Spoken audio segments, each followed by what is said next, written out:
मुझसे ज़्यादा मेरे रिश्ते शायद हमारे विपक्ष के लोग ज़्यादा जान रहे हैं, और जितना विपक्ष के लोग नज़र रखेंगे मैं समझता हूँ उतना रिश्ते और मजबूत हो जाएंगे। अध्यक्ष महोदय, मैं आंदोलन को बहुत दूर से देख रहा था, और उस आंदोलन में जो जीत के बाद नारा लगा, एक नारा लगा अध्यक्ष महोदय, सरकार के खिलाफ नारा लगा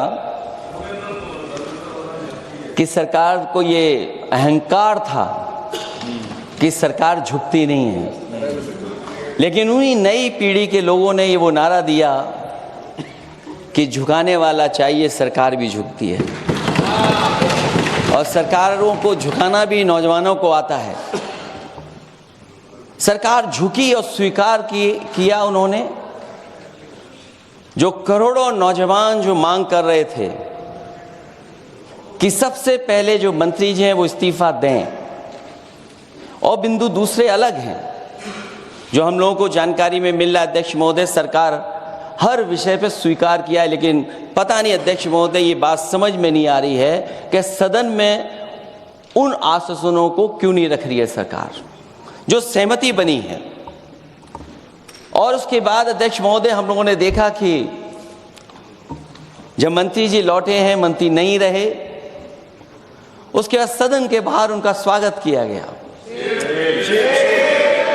अध्यक्ष महोदय, जो स्वागत हुआ उसके लिए हमें कोई शिकायत नहीं है, लेकिन माननीय सदस्यों को कितनी बड़ी राहत मिली होगी, कितने बड़े संकट से बचाया उन्होंने। एक प्रधान जी को हटा करके प्रधानमंत्री बचा लिया आपने। और ऐसा अध्यक्ष महोदय आंदोलन किसी ने नहीं देखा, जिस आंदोलन में नई पीढ़ी के लोग, कम उम्र के लोग निकल करके आ गए, और जो नारे दिए गए। ये सरकार पिछले कई वर्षों से नकारात्मक प्रचार पर टिकी हुई थी, नकारात्मक राजनीति करती थी, और न जाने कितने हजार करोड़ रुपए खर्च किए होंगे सरकार ने नकारात्मक राजनीति के लिए। लेकिन नई पीढ़ी को मैं बधाई देना चाहता हूं, उनके मनोबल को और उनकी एकता को, और जिस तरीके से उन्होंने प्रचार किया, अंततः सरकार को झुकना पड़ गया। भाजपा वचन नहीं देती, जुमला देती है। तो मुझे उम्मीद है कि सभी युवा नौजवानों का जो मांग की है उन्होंने, उन सभी मांगों को सरकार स्वीकार करेगी। और सरकार ये भी स्वीकार कर लिया होगा कि कोई दल मजाक में बना तो कितनी बड़ा दल बन गया। जो कोई चीज मजाक से शुरू हुई वो कितना सीरियस हो गई, और इतना सीरियस हुई कि हमारी सरकार लोकतांत्रिक हो गई कि जो उनको धरने पे बैठने दिया। सरकार लोकतांत्रिक थी कि उन्हें धरने पर बैठने दिया। हमने वो भी समय देखा है कि जहां पर धरने पर नहीं बैठने दिया, वर्षों वर्ष लोग बैठे रहे धरने पर, उनकी सुनी नहीं गई। इसी दिल्ली को घेरा था किसानों ने, और सरकार को लगा कि चुनाव आ गया तो सरकार ने तीनों काले कानून वापस ले लिए। जब सरकार घबरा जाती है, डर जाती है, तो सरकार स्वीकार कर लेती है। इसीलिए वो नारा मुझे अक्सर याद आता है कहीं कि झुकाने वाला चाहिए, सरकार भी झुकती है।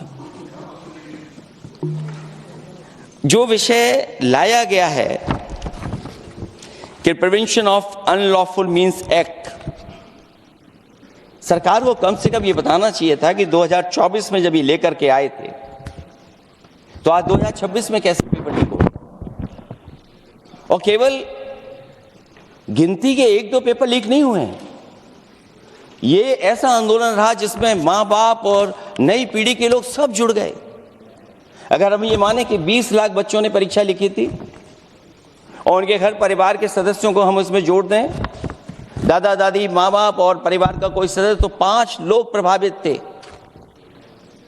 और 5 गुणा 20 1 करोड़ लोग नाराज हुए सरकार से। और अक्सर हम पॉलिटिकल लोग हैं, हम लोग जानते हैं जब कभी आंदोलन करते हैं तो कितनी तैयारी करानी पड़ती है, गाड़ियों का इंतजाम, खाने का इंतजाम और इंतजाम।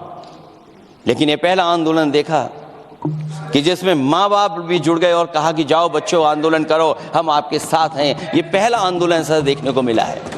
और केवल दिल्ली में नहीं हुआ ये, केवल दिल्ली में नहीं हुआ ये।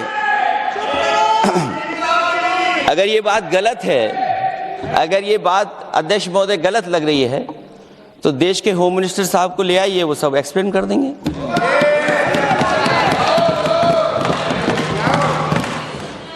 पहला आंदोलन जिसमें माँ बाप ने साथ दिया, क्योंकि परीक्षा से कितना दुखी हैं लोग। ये जो परीक्षाएं लीक हुई हैं, कई महीनों पहले ये किताब बना दी थी। और अध्यक्ष महोदय, जो लोग चढ़ावा चोरी नहीं बचा पाए, वो पेपर लीक कैसे बचा पाएंगे? जो भगवान के दरबार से दान गायब हो गया, दान चला गया, वो लोग पेपर लीक बचाएंगे? किस कानून को, जो कानून पहले बनाया उसी कानून का संशोधन करके लेकर आए हैं? किसकी आंखों में आप धूल झोंक रहे हैं? और अगर कानून से बच रहा होता तो भाजपा की 10 साल की सरकार में 20 परीक्षाएं कैसे लीक हो गई? 20 परीक्षाएं लीक हुई अध्यक्ष महोदय, जिसमें कोर्ट तक जाना पड़ा, उसके बाद परीक्षा रद्द हुई है। दरोगा भर्ती का पेपर लीक हो गया, जूनियर इंजीनियरिंग के भर्ती का पेपर लीक हो गया, ग्राम विकास पंचायत अधिकारी का पर्चा लीक हो गया, नलकूप चालक भर्ती का, यूपी टीईटी का परीक्षा लीक हुआ। और एक बार नहीं हुआ, 3 बार पेपर लीक हुआ यूपी टेट का। हाई स्कूल बोर्ड का परीक्षा लीक कर दिया, इंटरमीडिएट की बोर्ड की परीक्षा लीक हुई, इंटरमीडिएट का फिर परीक्षा का लीक हुआ, कई बार हुई। सिपाही भर्ती लीक हुई। आप सोचिए कितनी परीक्षाएं लीक हुई हैं। और नीट परीक्षा कोई पहली बार लीक नहीं हुई, दोबारा लीक हो गई, कानून बनने के बाद लीक हुई। सहायक प्रोफेसर भर्ती लीक है, लेखपाल भर्ती लीक हुई। यूपी जैसे स्टेट, जो सबसे बड़ा स्टेट है, जहां से प्रधानमंत्री चुन करके आते हो, वहां तक पेपर लीक हो जा रहा है। और जो संस्था परीक्षा एग्जामिनेशन करा रही है, वो एनटीए में भी आउटसोर्स कर दिया आपने। हम विपक्ष के लोगों को तो डर ये लगता है अध्यक्ष महोदय, कहीं ऐसा ना हो कि ये पूरी सरकार को आउटसोर्स कर दें। आउटसोर्स सरकार है, जो सबसे विश्वसनीय संस्था है, उसमें आउटसोर्स पे आपने कर्मचारियों को रखा हुआ है। किस बात की जवाबदेही है? यही अकाउंटेबिलिटी है आपकी? कहीं अकाउंटेबिलिटी ये तो नहीं है? आप अकाउंटेबिलिटी को ये कहीं समझ बैठे हो कि अकाउंट को भर दे वो एबिलिटी वाला ही हमें चाहिए? कहीं वो अकाउंटेबिलिटी तो नहीं है? आप बताइए, एनटीए को आउटसोर्स किया हुआ है आपने। जिस संस्था की जिम्मेदारी है महत्वपूर्ण परीक्षा कराने की, उसमें सब आउटसोर्स।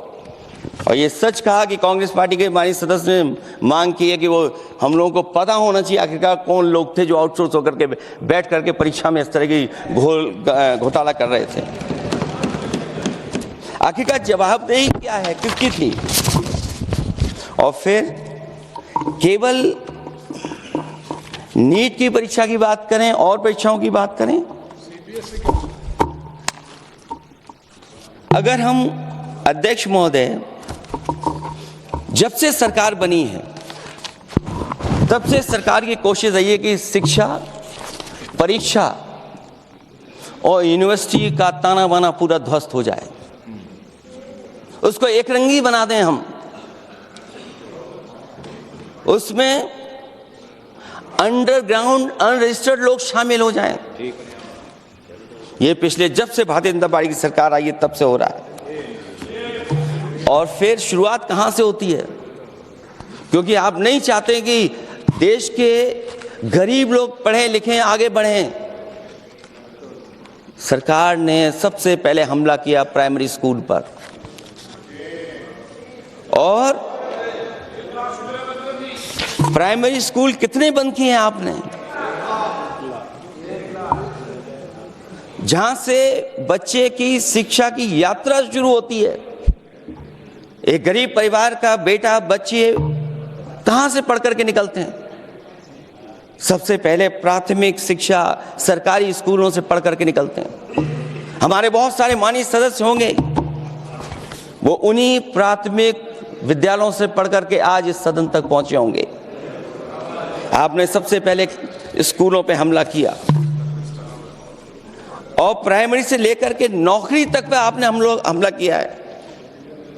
युवाओं के भविष्य पर आपने चोट पहुंचाने का काम किया है। और जो प्राइमरी स्कूल जो आपने बंद किए हैं, वो इसीलिए बंद किए हैं आपने कि पिछड़े, दलित और गरीब के वर्ग के परिवारों के बच्चे पढ़ लिख न जाएं। क्योंकि आज भी अगर हम देखते हैं प्राइमरी स्कूल में कौन पढ़ने जा रहा है? सबसे समाज के गरीब परिवार के बच्चे पढ़ करने जा रहे हैं। सबसे पहला हमला आपने वही किया, और इसीलिए किया क्योंकि नींव पर ही अगर हमला होगा तो ये आगे नहीं बढ़ पाएंगे। जो आंकड़े सरकार के बताए गए हैं, 1 लाख से ज्यादा सरकारी प्राइमरी स्कूल बंद कर दिए सरकार ने। और अगर ये बात गलत है तो हमें उम्मीद है सरकार इस पर भी जवाब देगी। और अगर हम आंकड़े निकालें तो जो आंकड़े दिखाई दे रहे हैं, यूपी में सबसे ज्यादा प्राइमरी स्कूल बंद हुए हैं। और ये सरकार के आंकड़े हैं कि 7 लाख से ऊपर विद्यालय थे जो अब 6 लाख रह गए हैं।